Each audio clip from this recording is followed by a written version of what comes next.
Good afternoon and welcome to Grant Cottage. Thank you for coming again to one of our Porch Chat series. We have events like this scheduled all through the summer. Many of them hosted by Steve Trimm here, who today is portraying Thomas Pendle, the longtime doorman at the White House in the 19th century. Steve is also the author of a brand new book, Saving Grant Cottage, which is for sale in the visitor center, and which he, I bet, would be happy to sign for you. At the end of Steve's program, we are going to be doing tours of the cottage, and we have guides to do that. We are not going to be able to get everybody here in on the first tour. So what we will do is we will split you up. I'll take a tour down to the overlook. You can hang around here, talk to Steve, talk to other knowledgeable people who are around. We're going to try and do some quick tours to move people through at the end of the program. But here is Steve. Before I begin the talk, that whistle does not mean a prisoner has escaped. It's just the regular noon whistle at the prison. All right, I'm about to become Thomas Pendle.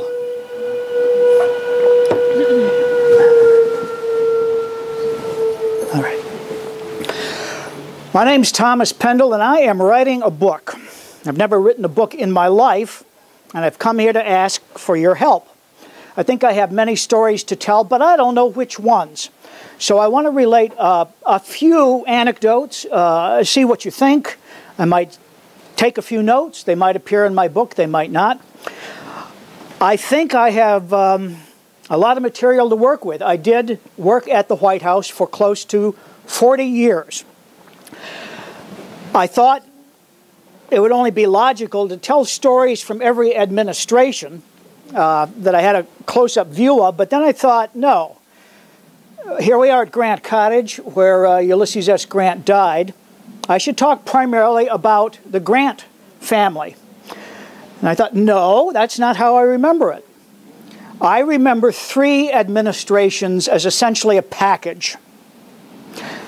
The Lincoln administration during the war, the Johnson administration, the first post-war president, grappling with Reconstruction and the meaning of the war, and then the Grant presidency, where President Johnson's version of Reconstruction was overthrown and a new version implemented.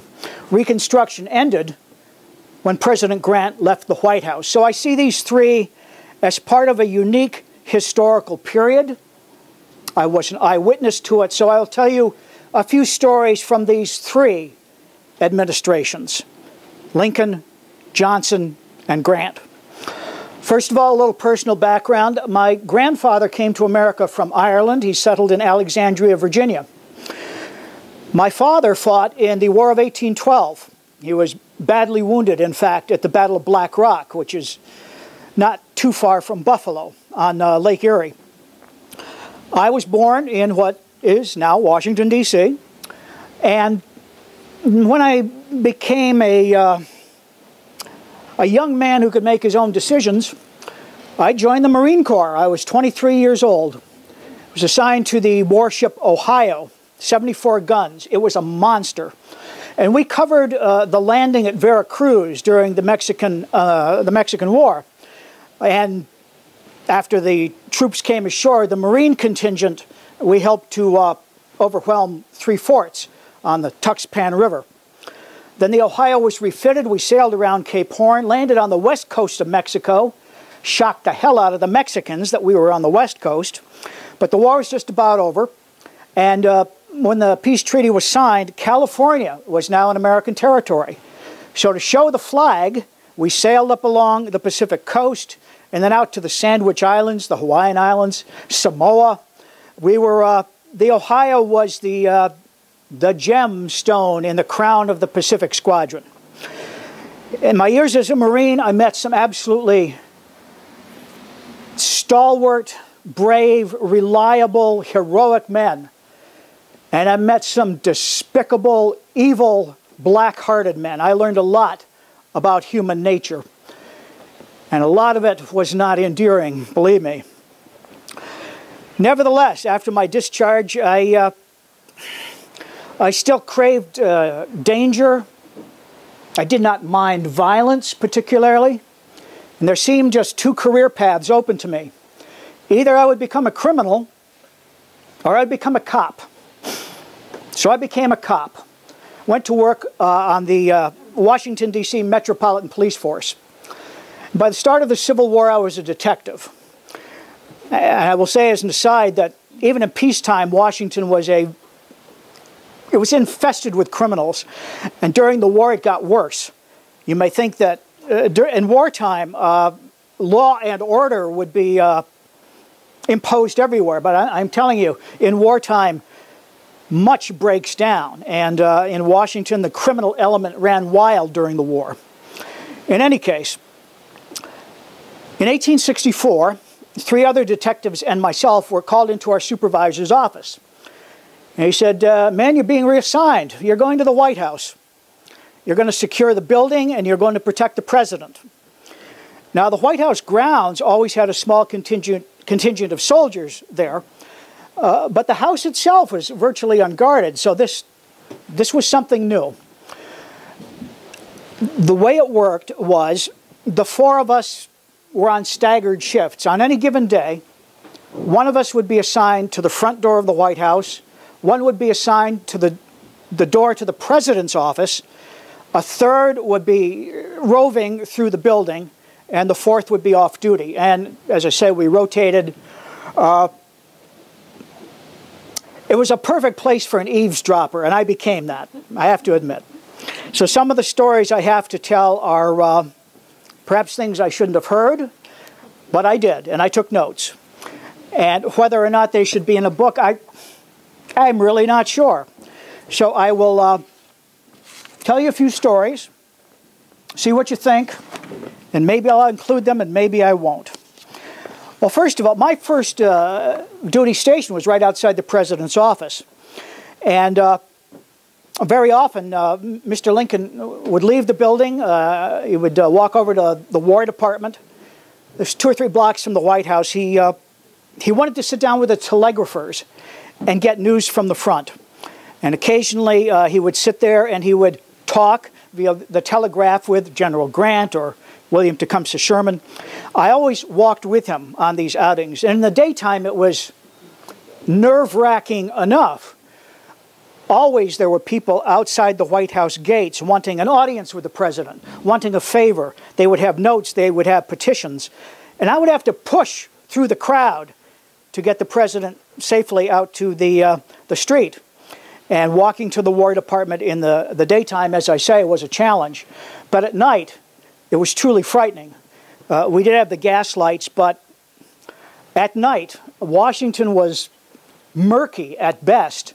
And I could see, as we walked along, dozens of places where a potential assassin could leap out. Mr. Lincoln was unafraid. He told me he received death threats continually, and he took it that they were from crackpots who didn't really mean what they said. I told him, sir, I must say I don't have as much faith in human nature as you do. I know many a brave man who did not take threats seriously, who was killed. You really do have to take these seriously. We must not make it easy for potential assassins. There are such beings as lazy potential assassins. We can deter them. We really can. We mustn't make it easy for them. Mr. Lincoln was not terribly convinced by my reasoning, but he listened. I will give him that. There was only one occasion where I saw a change in him. We had gone over to the War Department. It was during the day. We'd gone up to the telegrapher's offices on the 2nd floor, and we were descending the staircase. And a man was coming up. That man locked eyes with President Lincoln, and Lincoln did something I'd never seen before. He returned the stare.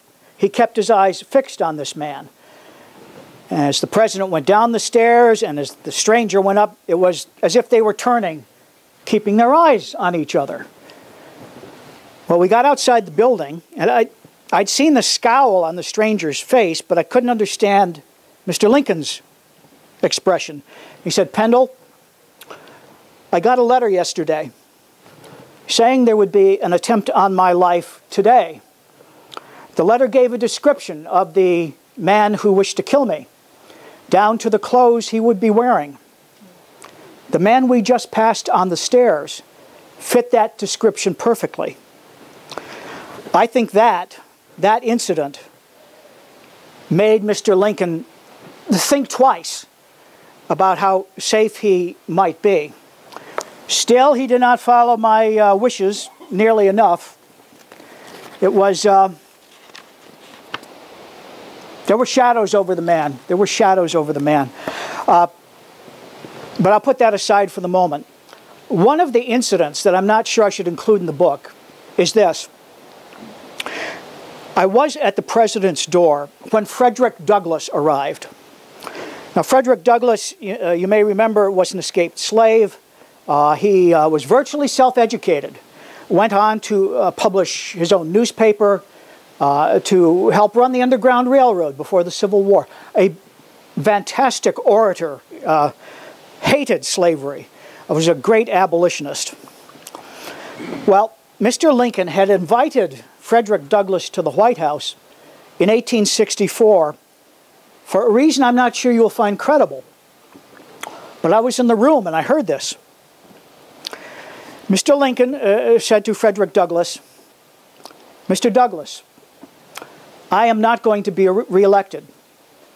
I am not going to win this upcoming election," which means that the man who is elected will negotiate a peace with the South. The Confederacy will become a reality, and in the Confederacy, slavery will still be legal.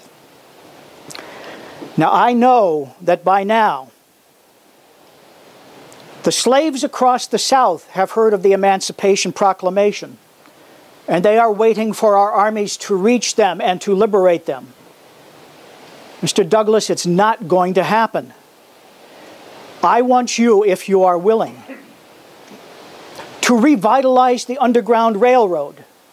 Send operatives south to the plantations, to the slave quarters. Let the slaves know they are not going to be freed. And now is the time to escape. It is their only chance. When the Confederacy becomes a reality, all hope of escape will be gone. Mr. Lincoln was so convinced he would not be re-elected, he wanted Frederick Douglass to bring back the Underground Railroad. Well, as we know, Atlanta fell. The North suddenly believed that we might win the war, and in the end, Lincoln was re-elected. But he was in such despair at that point in 1864. Well, I have just told the story, and I don't know if it is too personal to include or not. We think of Mr. Lincoln now as a man of great resolution and certainty, but he had his moments and his hours and his days where he was in doubt as to the outcome of the war. But on other things, I know within an hour of his death he was a legend, and most of the legend is true. Most of it is true. He was one of the kindest, most gentle men I have ever met. Not a man you would think of as a wartime president, certainly. He had a humor. He could laugh at himself. That was very real.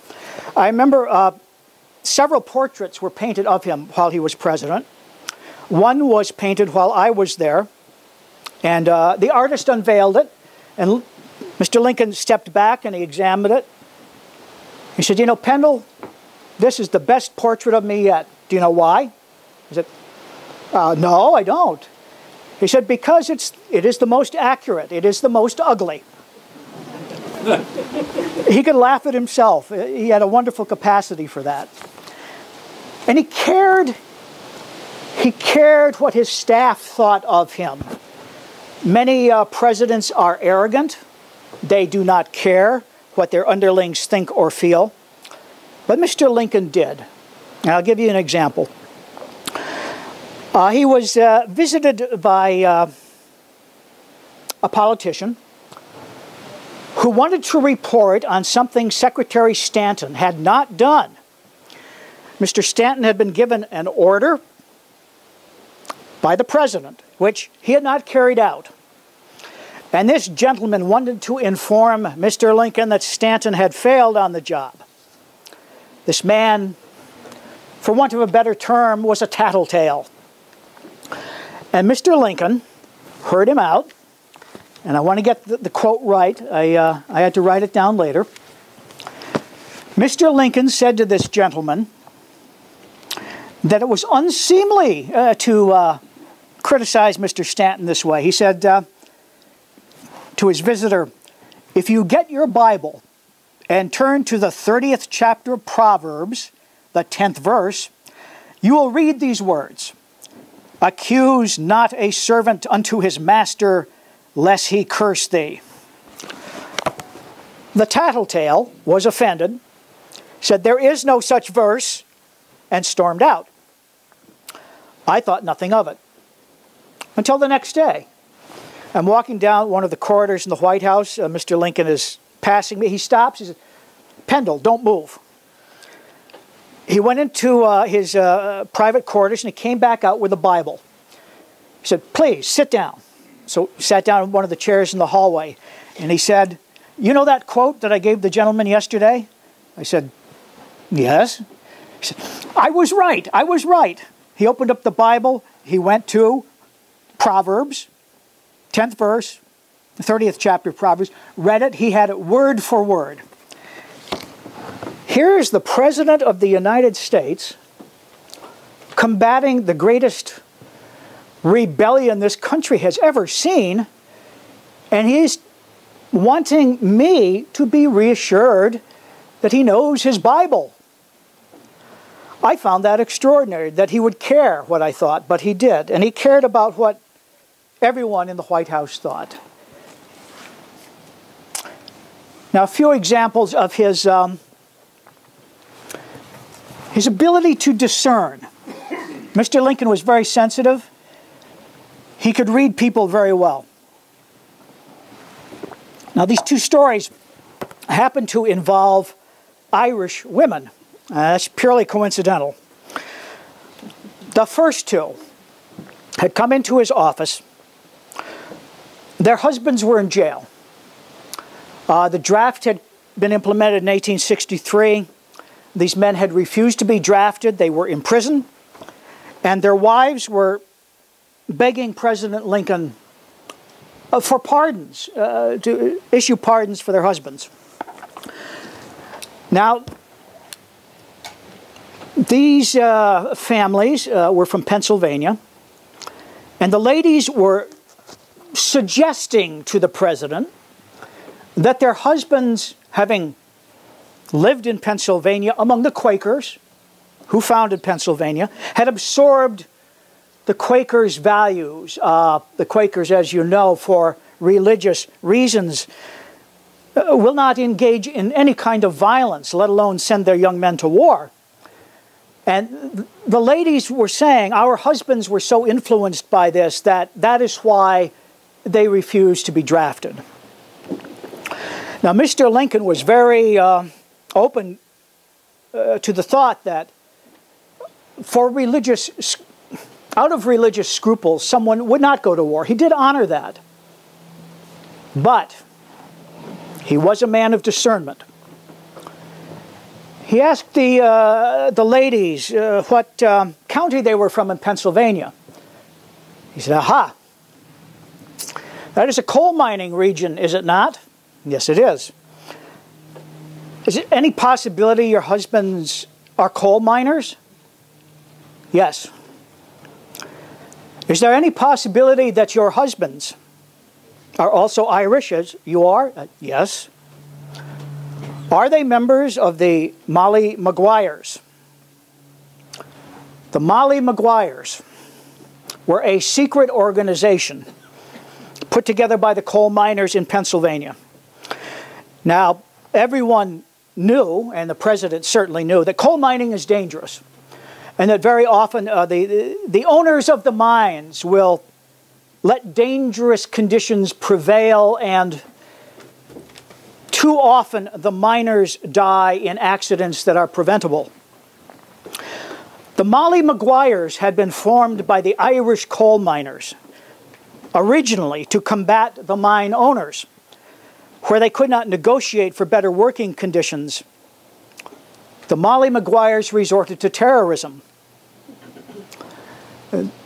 They were known to blow up mines and to assault the police officers that the mine owners sent into the mining regions. Well, Mr. Lincoln continued to question these ladies. Why they were called the Molly Maguires, I don't know, by the way, but that is what the organization was called. He said, my dear women, you're telling me that your husbands have not harmed a soul.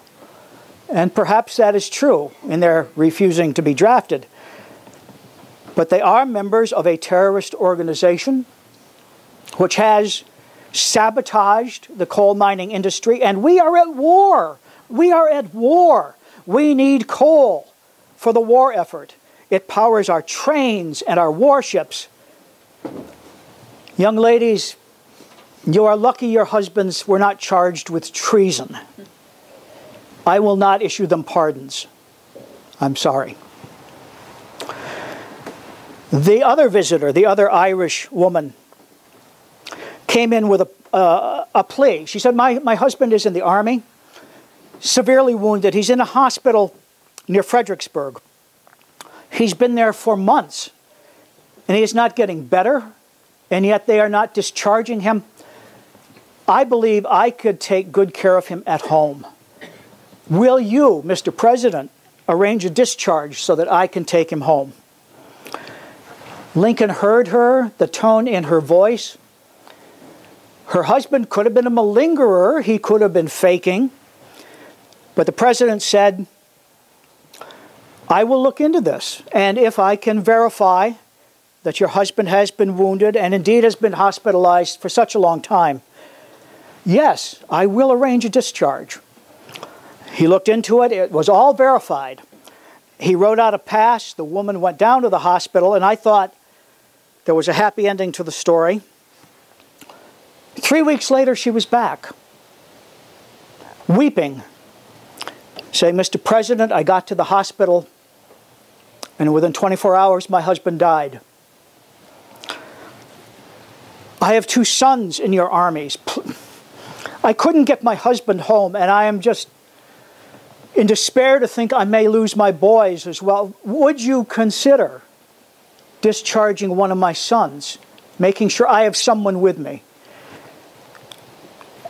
I do not know which son was selected, but the president did arrange the discharge for one of her boys. Mr. Lincoln was a very sensitive and discerning man. He really was. I'd like to say a few words about Mrs. Lincoln. I know she has become something of a controversial figure. But in my experience, she was really a very considerate woman. When I met her in 1864, I knew all the stories. I knew she had relatives in the South, distant relatives serving in the Confederate armies. I knew from the stories she was spending inordinate amounts of money on clothing and so on. But what I saw in her was not anything hostile or arrogant. What I saw in her was a great sadness. And I think perhaps going on those shopping sprees was an effort to cover up some of that sadness. I met her in 1864. She and the president had lost a son in 1862. He was about 11 years old. His name was Willie. He died of typhoid fever. And I learned from the old White House staff that at his death, Mary Lincoln almost lost her mind. And President Lincoln was in great fear that she would never come back to sanity. And I think by 1864, the dominant emotion she felt was sorrow. I just found her a very engaging person, no one to fear. And I saw in her something really quite remarkable. She did come from a border state. Many of her friends had owned slaves, but her closest friend, at least by 1864, was a dressmaker, a black dressmaker, Elizabeth Keckley. Miss Keckley had been born a slave. She had escaped. She had a great talent for designing clothing. How she was introduced to the Lincolns, I don't know, but she became Mary Lincoln's dress designer. And Mary Lincoln and Miss Keckley became the closest of friends, real confidants. In fact, when Mrs. Lincoln left the White House, she and Mrs. Keckley were companions for about a year. They were that close. Mrs. Keckley has written her own autobiography. I think it came out in 1867, perhaps. It is worth reading. Anyway, what I saw in Mrs. Lincoln was an openness that we often, it was not ascribed to her in the public press, but she was not bigoted in any way. And I thought, for the most part, she treated her staff with great kindness. I will tell you that my favorite member of the first family was Tad Lincoln. By the time I got to know him, he was about 10 years old. My name is Thomas Pendle. He called me Tom Penn.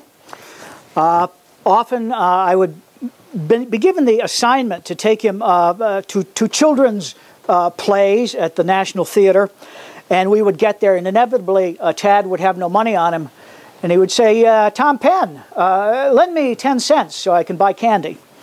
And I would always find the 10 cents, and I would always find a way to treat Tad to candy. He would always repay me. I think he went straight to the president and asked for the money, but Tad and I really hit it off. I thought he was a wonderful young fellow. And I have more to say about him in a moment.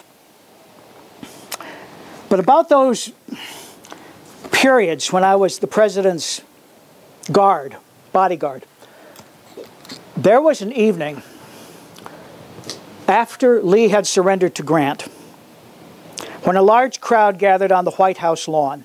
It was after dark. There was a band playing, a crowd cheering, calling for Mr. Lincoln. He came to the window, and I held a candle just below his face so that the crowd could see him. And he spoke that evening. He said to the band, "Would you play Dixie? We have won that fairly and squarely as a trophy of war, and it's one of my favorite songs."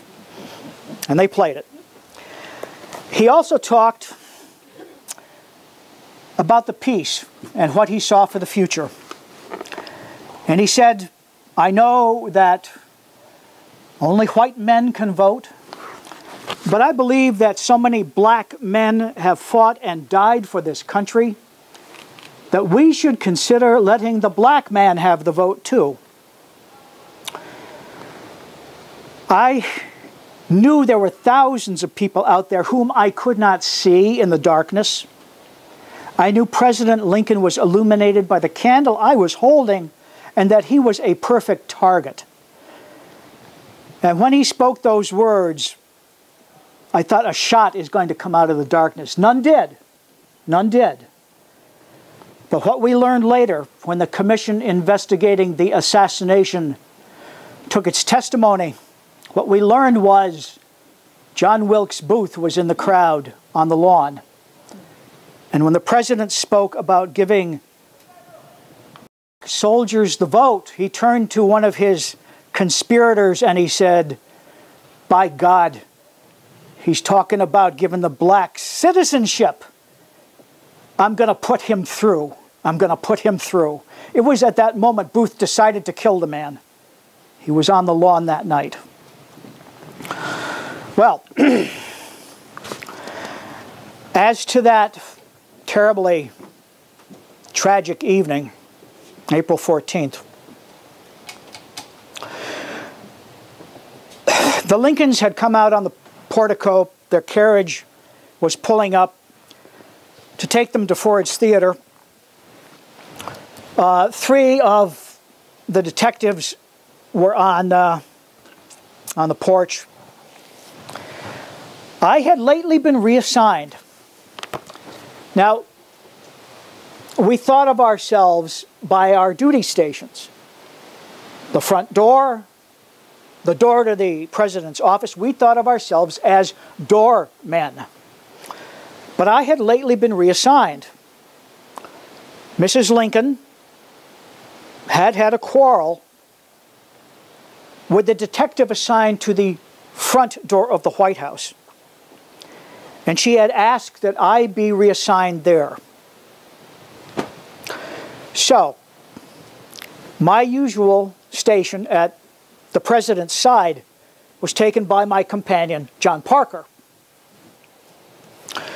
So, Parker and Alfonso Dunn, another of the detectives, and I were on the portico.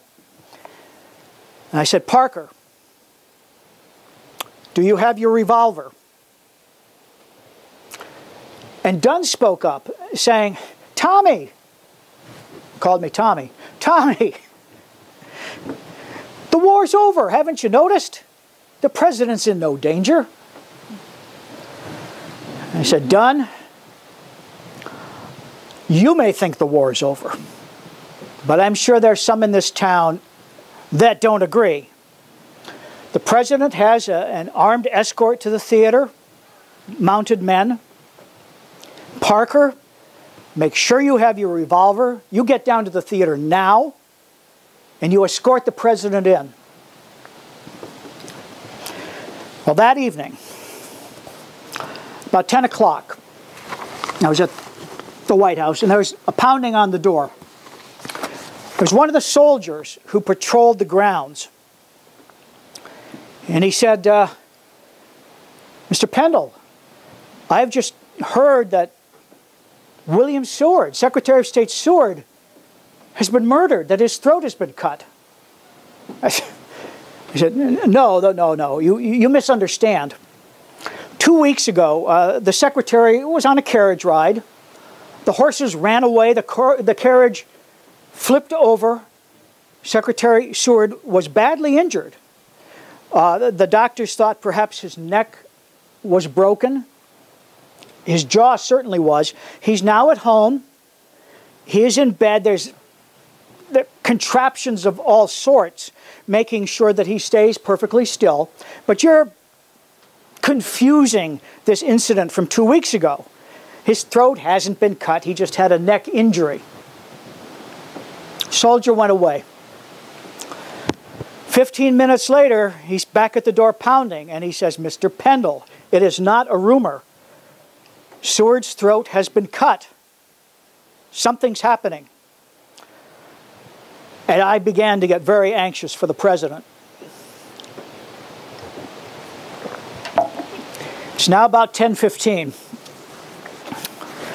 Around 10:30, I heard voices by the door, and I opened it, and there was a small crowd, and Senator Charles Sumner of Massachusetts. The senator walked in, and he said, is the president here? And now I was really alarmed. I said, no, sir, he is not. He's at Ford's Theater. And Senator Sumner said, we think Seward is dead. You say he's at Ford's Theater? I said, yes, sir. And Sumner and the crowd began to run towards Ford's Theater. 10 minutes later, another knock on the door, and a gentleman came in. I know you don't know him. Mr. Newton. He was our Secretary of Agriculture, an old friend of the president's. He was white as a sheet. He says, Mr. Pendle, the president has been shot. He's been shot in the head. I know that Robert Lincoln is here in the White House. You had better tell him. Now, Robert Lincoln, the president's eldest, was now a captain in the Army. He had been serving in the last months of the war on General Grant's staff. Robert Lincoln had just come back to Washington with General Grant the day before. I ran up the stairs to Captain Lincoln's room. I didn't knock, I stepped right in. Robert Lincoln was pouring medicine. He had a medicine bottle and a spoon. He just filled it with medicine. He looked at my face, and the spoon and the medicine bottle dropped from his hands. And I could not bear to say, "I think your father is dead," or "I think he is mortally wounded." All I could say was, "Captain Lincoln, something has happened to your father. You must get to Ford's Theater." And Robert Lincoln ran from the White House, and over his shoulder he said, "You lock the doors to this house. You lock them." And I did. At 11 o'clock, a small group arrives coming through one of the other doors. Tad had been at the theater that night. He'd gone to the National Theater to see a children's show. His chaperones were bringing him back. And somehow, en route from the National Theater, they had heard about what had happened to Mr. Lincoln. Before I could discern any faces, I heard screaming and crying, and there was Tad. And he saw me and he screamed, Tom Penn, they have killed Papa dead."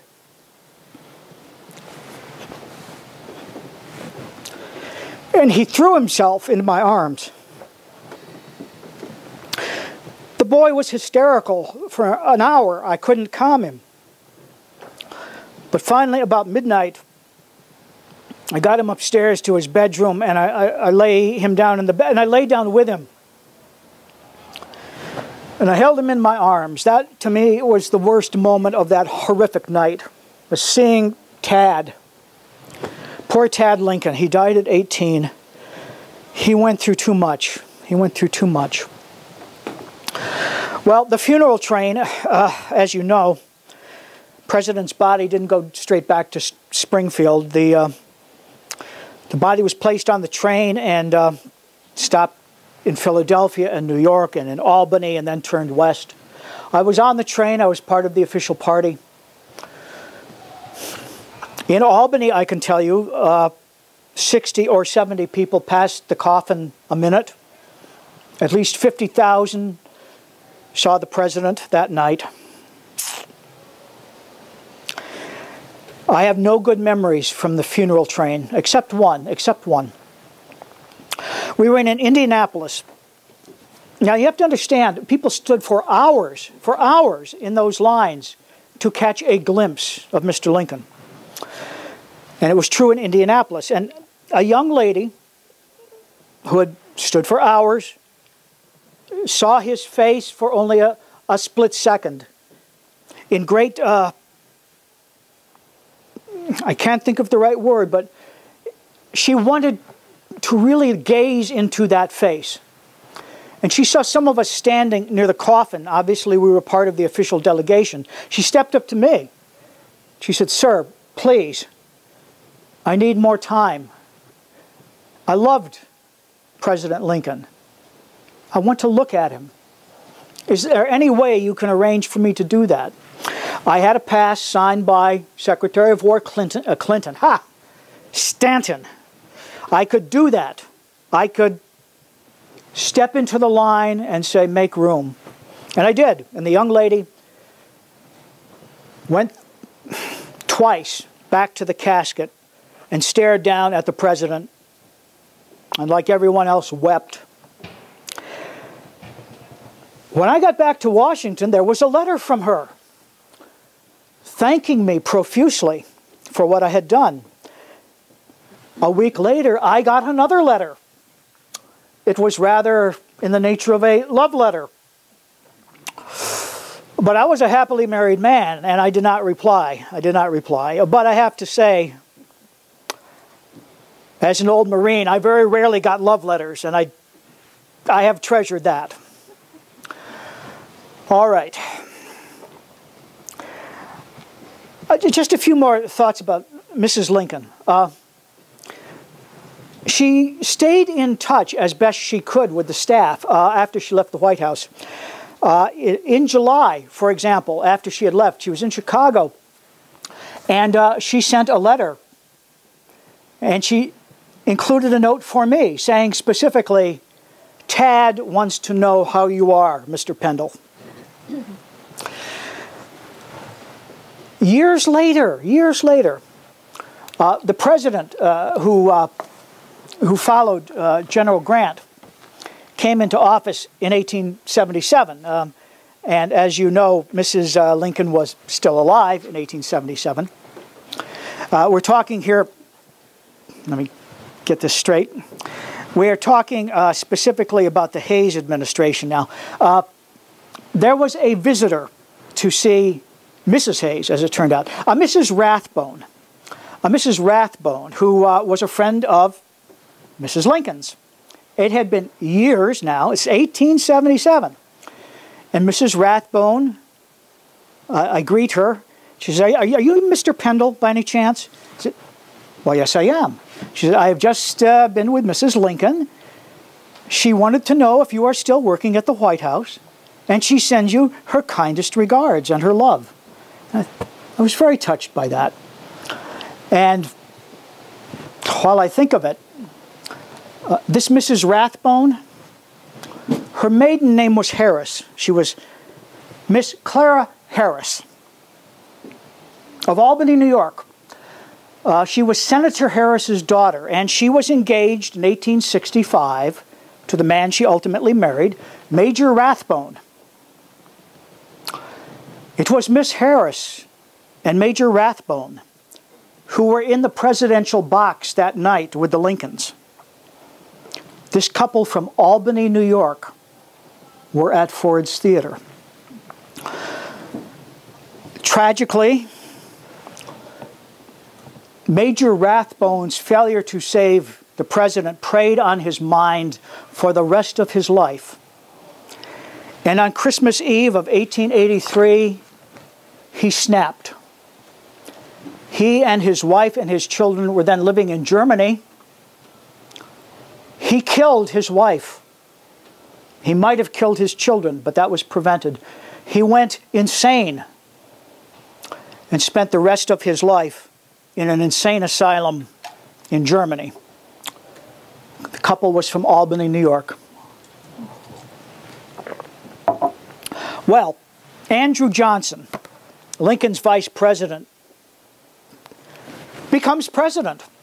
And I'll tell you, I did not have as much contact with him as I did with Mr. Lincoln or Mr. Grant, primarily because Mr. Johnson's wife was in delicate health.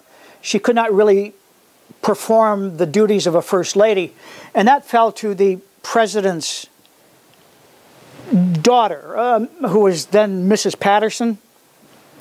So I had a lot of encounters with Mrs. Patterson, who was a lovely soul. Not as many with President Johnson, but of the few encounters I had, here are some impressions.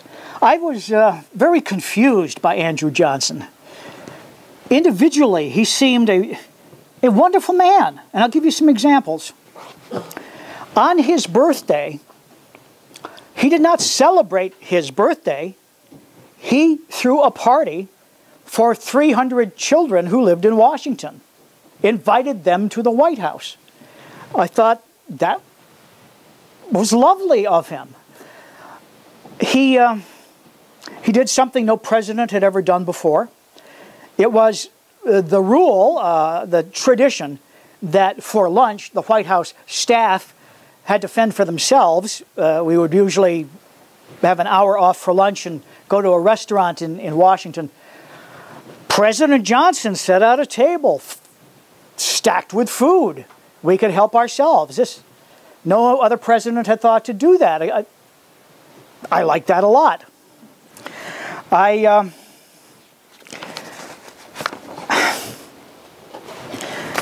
I don't know quite how to say this. On the one hand, he did me a great honor, but on another hand, I know he had ulterior motives. On New Year's Day, this would have been in his second year. This would have been New Year's Day of 1867. He invited me to dine with him alone. And I thought, this is a very prestigious moment. I am truly honored and flattered. And he did seem a very amicable fellow, but I realized as the evening wore on, he was investigating me. He was asking me leading questions. He wanted to know my politics.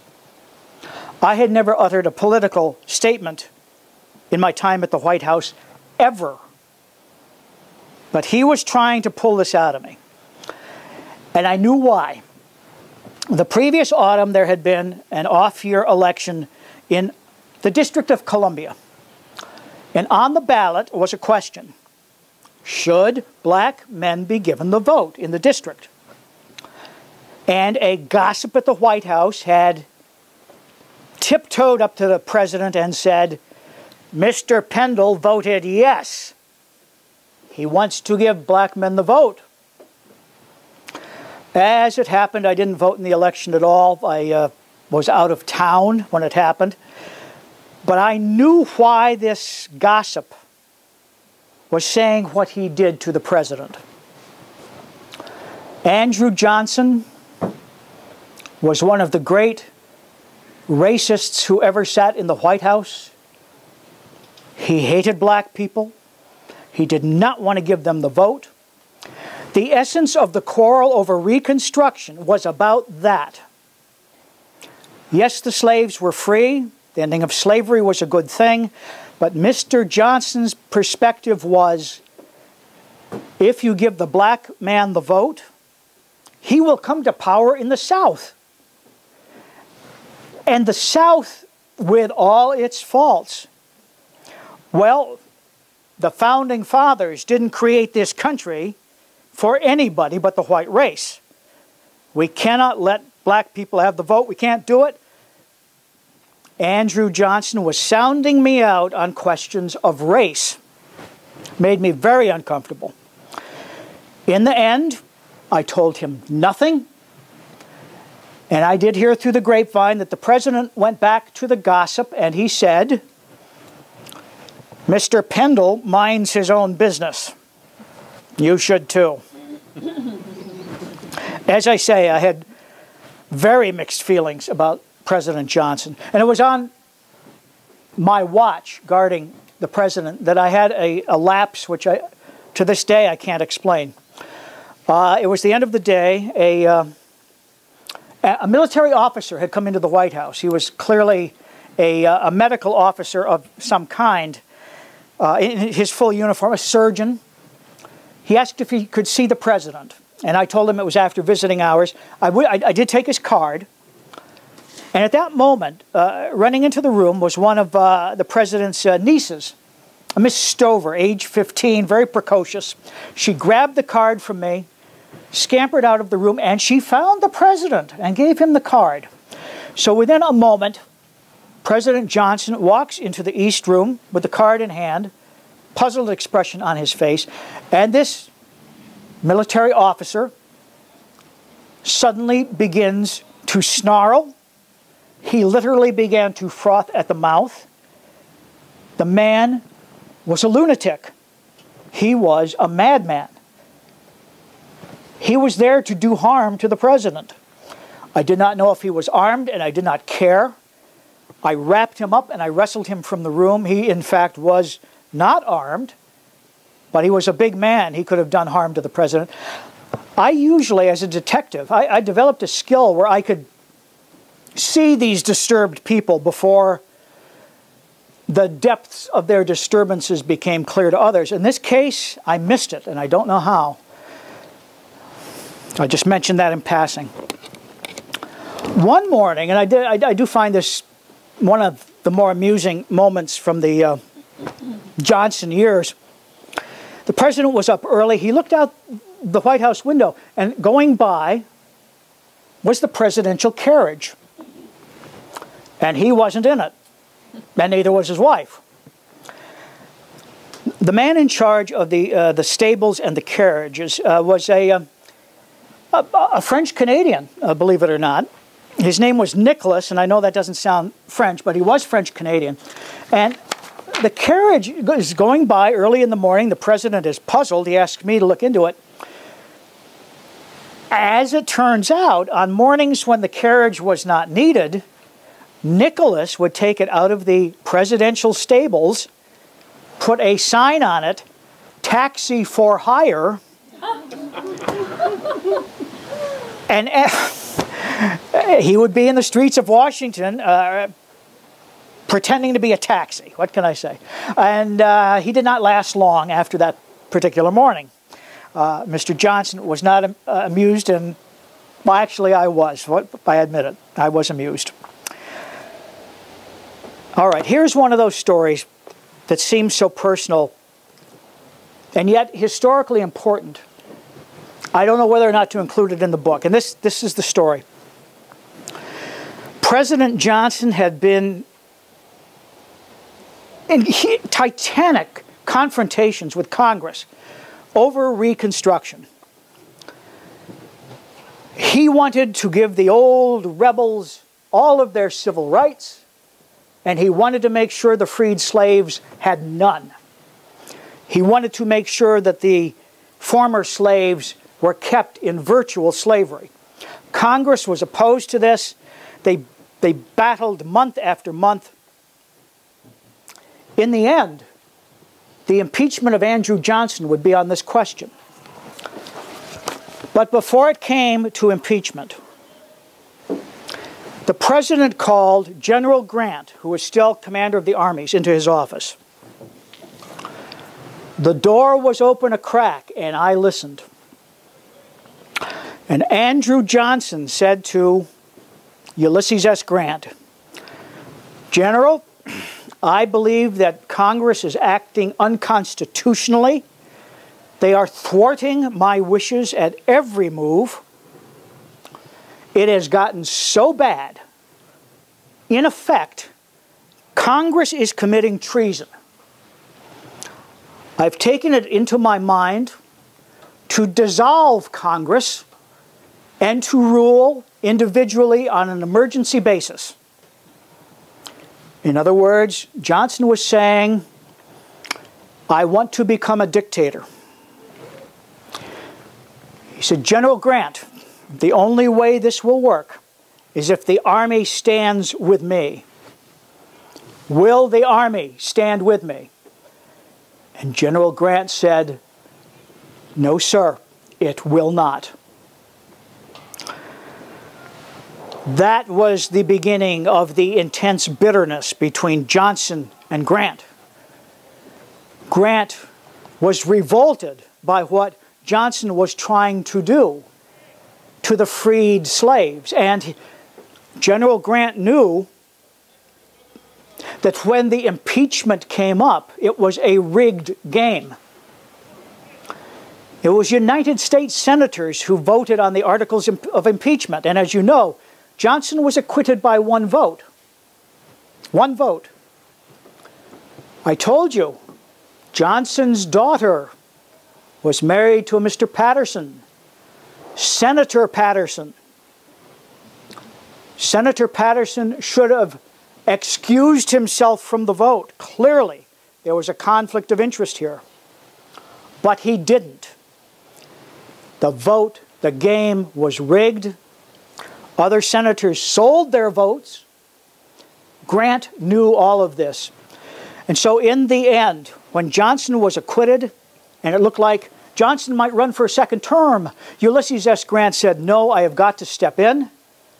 I have got to run for president to make sure Johnson is not elected. I must do this."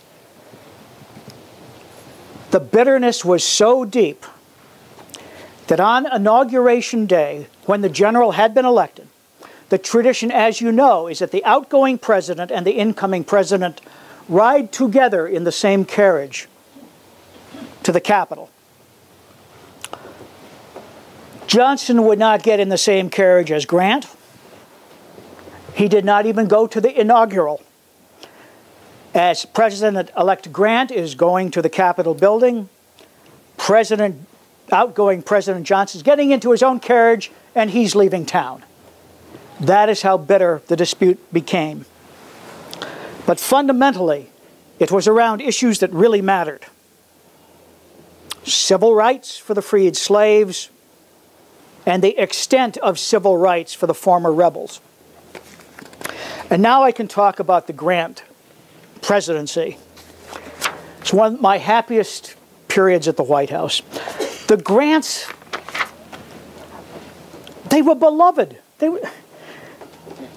The day that they entered the White House, the crowds of well-wishers were beyond imagining. It reached, nobody was there asking for favors or with petitions. Everyone wanted to be there to shake Mr. Grant's hand and to wish him well. And they kept pressing on the White House doors. And for the first time, we actually put up a chain on the inside of the door for the very first time ever. And 2 weeks later, Mr. Grant noticed and he said, "Take the chain down, take it down." And we did. Now, that first day, Inauguration Day. Now, the inaugurations, as you know, are in March. They're thinking of moving them to January, which I do not see as an improvement. It can be bitter cold in January, and that first inaugural it was. Got to picture this. The reviewing stand and the White House just behind it, along Pennsylvania Avenue, marchers, contingents of soldiers, and West Point cadets. And as they come by, one of the West Point cadets suddenly topples over. Mrs. Grant, the new First Lady, she doesn't really know who I am for sure. She knows I work in the White House. She said, "Help that boy, help that boy. Take him into the White House." So I picked the young man up and I helped him to the White House. He had frostbite. That is how cold it was. I put the young man in one of the beds, and I try to imagine this. The young man is a little delirious, but finally when he comes to his senses, he looks up, and there is the First Lady standing next to the bed asking him if he is all right. And over her shoulder is the new president. This was an experience that the young man, I am sure, never forgot. And it was typical of Mrs. Grant. So typical of her. I will tell you a few more stories in a minute. That same day, I was at the front door of the White House, and West Point cadets, 4 of them, are suddenly walking in like they own the place. And I ask who they are. And one of them turns to me and he said, "I'm the president's son, Frederick." It's all right. Frederick Grant would turn out to be one of my favorites. I would encounter him off and on for years. Frederick was then a cadet at West Point. He would attempt to make a career in the Army. It was almost a very short career, and I'll tell you why. In 1876, he was assigned, as a new young officer, to go out to Montana to participate in the Indian Wars in some way. He was assigned to North Dakota, Fort Abraham Lincoln. And his commander was going to be George Armstrong Custer. Their assignment was to head into Montana and look for hostile Indians along the Little Bighorn River. Frederick Grant was assigned to that mission. As he was about to leave, his wife, they'd been married a little over a year, not at the White House, strangely enough, but in any case, she gave birth to a daughter. And the daughter's health was questionable. Frederick Grant's wife, her health was questionable. And so his orders were rewritten, saying, stay, stay. You don't have to go on this mission. Stay with your wife and your daughter, making sure they're all right. As a result, Frederick Grant did not wind up at the Little Bighorn. The birth of his daughter saved his life. His daughter, incidentally, she was married, let's see, this is 1902. She was married about 3 years ago. She married a Russian nobleman. Little Julia, named for her grandmother, little Julia actually grew up to become a Russian princess. Astounding. She's just now moved to Russia. She's going to make it her home. She is living an adventurous life in her own right. Well, in any case, to get back to the Grant administration, Grant was the youngest president we had to date, and he was not impressed by men of stature. He treated everybody equally. He left the White House every day at 3 to go for a walk, the president. On this particular day, he steps out, lights up one of his cigars, and two very distinguished gentlemen appear. They had a 2 o'clock appointment with him. They assume, because everybody else bows to them, that whenever they show up is the right time. They assume that the president will turn around and meet with them. President offers them a couple of cigars and keeps walking. He was not impressed by those who were full of themselves. As far as the rumor goes, you know that Grant was a great horseman. Absolutely, he was. But when he went to the White House, he no longer raced individually. What I mean to say is, decorum said that at the least he had to ride in a buggy. But it didn't slow him down. Didn't slow him down at all. There is a rumor that one day the president in his buggy was going at breakneck speed through the streets of Washington, and he was pulled over for speeding. It's true. A mounted policeman pulled him over. He was fined $5 for speeding, and he paid it. The president, you know, the Grants had a summer home on the Jersey Shore at Long Branch. And one particular summer, for reasons I don't really know, the president came back early. The family stayed at Long Branch. He came back to the White House. Now, we didn't expect him for another 2 or 3 days, so all the staff were gone except me. And he just walked in, he went up to his office, he started working on his paperwork. And at a certain point, he said, Pendle, I have an errand I want you to run. There was a shop in downtown Washington. He needed more stationery or something, I forget. I said, but Mr. President, wait a minute. If I leave the White House, you will be here alone. You sure you want me to do this? He said, well, how about you leave the White House and you lock the door behind you? Lock me in. And I did. I locked Ulysses S. Grant in the White House for his own safety. I tell you, I did that errand in a hurry, and I scurried back and unlocked the door, but that was Grant. He did not worry about any intruders. He did not worry about his own safety. He was a one-of-a-kind when it came to being president. As far as get-togethers with old friends, as you know, General Sherman and General Sheridan were particular favorites of his. They often visited at the White House, and at those moments, it was like old friends from high school or West Point had gotten together. He did not call them General Sherman, and it was, Sherman, it's so good to see you. Sheridan, it's so good to see you. They were almost like boys. It was really kind of endearing. But one of those moments, I said I had more to tell you about Mrs. Grant. She was, she had an eagle eye, let me put it this way. There was a fountain outside the White House, and one afternoon in the summer, she and I were at the window looking down at the fountain, and there were some boys there, and a big boy began teasing a little boy, grabbed his hat and threw it into the fountain. And the First Lady turned to me and said, "Pendle, go retrieve that boy's hat and lecture the big boy about being a bully." And I was on my way out the door to do it. But then another child intervened and it was settled. But Mrs. Grant was that sensitive to bullying.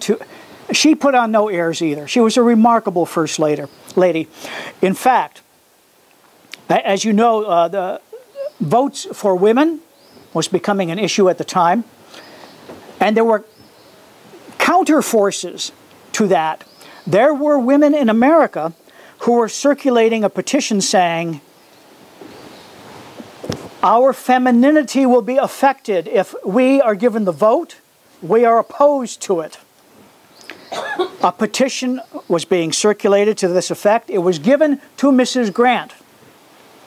If the First Lady signed it, it would carry a lot of weight. Mrs. Grant said, "No, take that thing away from me. I don't want to see it again." Julia Grant opened the White House once a week to all the citizens of Washington, D.C. She had only two rules. Gentlemen must leave their firearms at home, which I endorsed, and ladies must wear hats, which I had no opinion on. And it was a great success. But there's always some fly in the ointment. You must remember the times. Questions of race always came up. The black citizens of Washington really didn't visit the White House that much. Some of the staff were a little uneasy about allowing them in, and Mrs. Grant said, "I said, any and all are welcome here, and that includes the black citizens of Washington, D.C." Now, for what it's worth, I don't know if you're aware of this, Mrs. and Mr. Grant married before the Civil War, and Mrs. Grant came from a slave-owning family. General Grant's father, Jesse, was an abolitionist. He hated slavery. He hated it so deeply that he would not come to the wedding because the bride's father was a slave owner. Julia Grant, you would have thought, having been raised as a Southern belle, effectively, would have retained the prejudices of those days, but she did not, and neither did Ulysses S. Grant. They saw into the hearts of people. They did not care what the skin color was. They did not care. All that mattered was their hearts. I will mention young Jesse. One of the Grant children was named for Grant's father. Young Jesse always seemed to bring me aside. He knew that I had served on ships when I was a Marine. He had many questions about ships. He was just obsessed with that. I was surprised he didn't go into the Navy, but he didn't. And I do have to mention the scandals. The common wisdom is that the Grant presidency was rife with scandals. It was one of the most ineffective presidencies because of that. Here's a dirty little secret. Those scandals which were revealed during the Grant presidency began during the Lincoln and Johnson presidencies. They were revealed during the Grant presidency. And yet, Ulysses S. Grant was tagged as a man who tolerated immorality and scandal. He was the man that brought this to light. He should have been given the credit. I was at the White House, I know. All right, as I draw to a conclusion here, just a few more things. Nellie, the Grant's only daughter, was married at the White House, the first person ever married there. I don't know if you remember this, but America had adopted Nellie Grant as everyone's daughter. The country worshipped her, and her wedding was covered in every newspaper, page after page after page, and it was a lovely event. And it is true that President Grant stood there weeping. But here's another, not really a dirty little secret, but here's the truth. He wasn't weeping because he was losing a daughter. He told me later he was weeping because he was losing a daughter to an Englishman. Algernon Sartoris, a wonderful English name. Colonel Dent. Julia Grant, her maiden name was Dent. Her father, Colonel Dent, was a Democrat. Did not care for the young officer Ulysses S. Grant when he came courting. Didn't care for that Yankee at all. But the wedding occurred, and Colonel Dent didn't soften his politics one little bit. He didn't really trust Yankees before the war, and he still didn't trust them afterwards, even when his son-in-law was in the White House. Colonel Dent was quite a character. Colonel Dent, on a visit to the White House, passed away at the White House and lay in state there. Even though it would have mortified him as a Democrat, he was given the greatest respect in the world. One of the most poignant memories I have of the first couple was when they finally left the White House and the new president was coming in. Mr. and Mrs. Grant were waiting for the carriage to take them out of Washington and to the next chapter of their lives. And Mrs. Grant started to cry. And the expression on her husband's face, he was clearly alarmed. He never really saw Julia cry. And he said, "My dear, what's wrong?" And Mrs. Grant said, "I feel like a waif cast away on the wide commons of the world."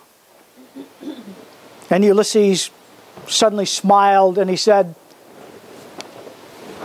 "I will be with you. I too am a waif cast upon the wide commons. Wherever we are, we will be happy."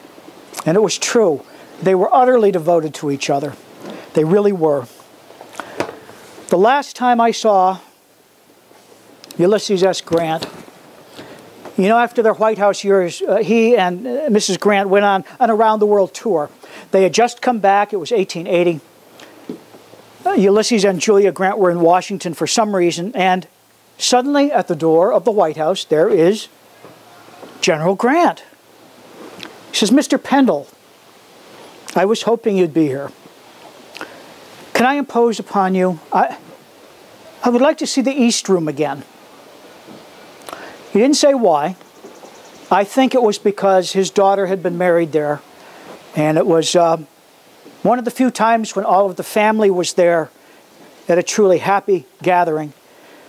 I said, "Mr. President, of course you can see the East. Let me take you around the entire building, for heaven's sakes." And I did, and he was very, very grateful. I last saw him when his body lay in state in New York City. I left the White House last year.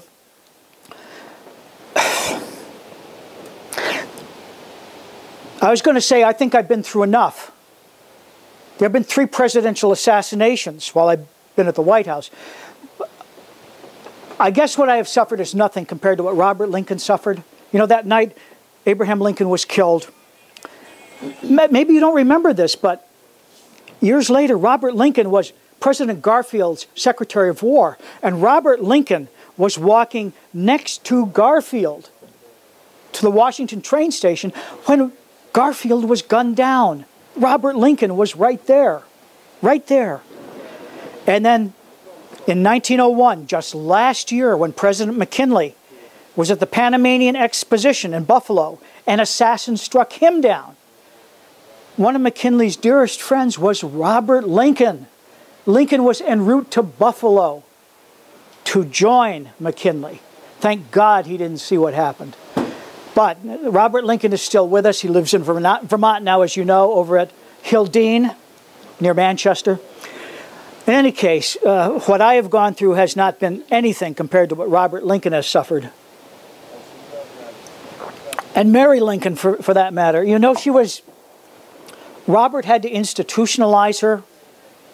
She went insane for a time. Well, enough. The Lincolns are a family destined to suffer.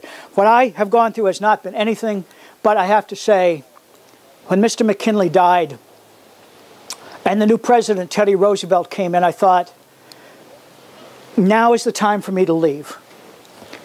Every president, from Lincoln up to McKinley, had served in the Civil War.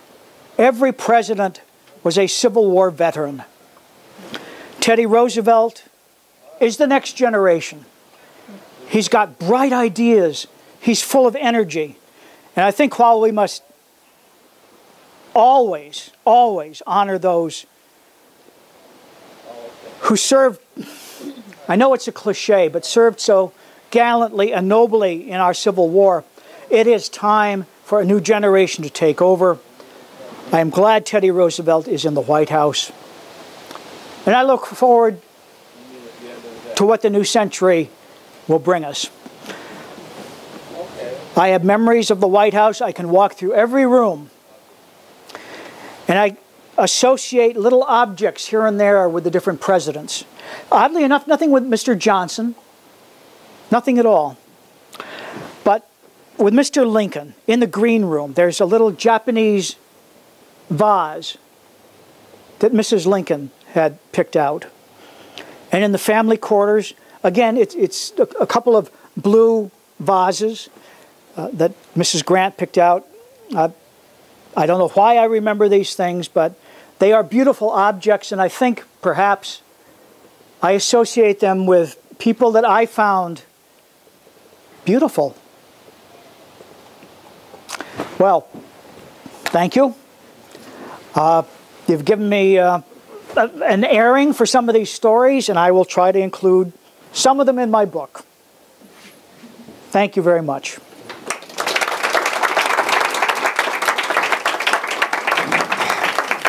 And now, as Steve Trimm tour guide, I can tell you that the next porch chat will not be next Wednesday.